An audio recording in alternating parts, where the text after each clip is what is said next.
చంద్రబాబు నాయుడు గారి వ్యూహాలు, చంద్రబాబు నాయుడు గారి చాణిక్యం, రాజకీయ చాణిక్యం, ఆయన అనుభవం చాలా గట్టిదే.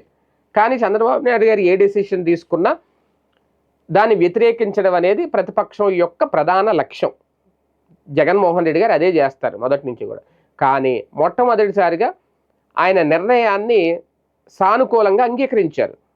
ఆ నిర్ణయం ఏంటి అంటే, స్థానిక ఎన్నికల్లో ప్రత్యక్ష ఎన్నికలు నిర్వహిస్తున్నారు అని చెప్పిన దాన్ని తప్పే ఉంది, నిర్వహించనివ్వండి అన్నారు ఆయన. అంతే, ఒకటే మాట. అలా నిర్వహిస్తేనే కదా నిజాయితీగా జరుగుతాయి అనేది. అంటే దాన్ని తప్పు పట్టలేదు అక్కడ. లేదు అలా ప్రత్యక్ష ఎన్నికల ద్వారా మమ్మల్ని ఇబ్బంది పెడతారు, ఇరుకుని పెడతారు ఇలా అనలేదు.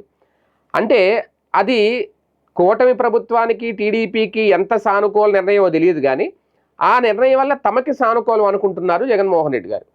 ప్రత్యక్షంగా ఎన్నికలు నిర్వహించడం వల్ల అక్కడ పోటీ పెరిగే అవకాశం ఉంటుంది. ఇప్పుడు మేయర్ స్థానం ఉంది, మేయర్ అభ్యర్థిగా వైసీపీ కూడా ఒక అభ్యర్థిని నిలబెట్టచ్చు.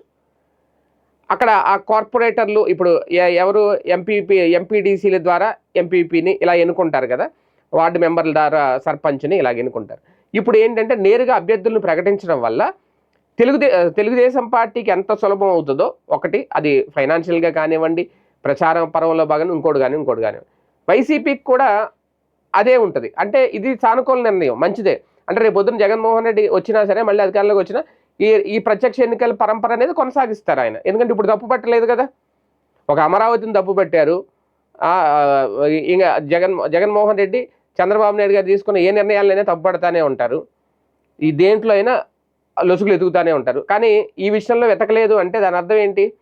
చంద్రబాబు నిర్ణయాన్ని అంగీకరించడం. ఎందుకంటే అలాగని ఇది కొత్తదేం కాదు, ఇంతకుముందు ఎప్పుడో ఉండేది, ఎన్టీఆర్ టైంలో అది మధ్యలో మార్చేశారు, మళ్ళీ ఇప్పుడు తీసుకొచ్చారు.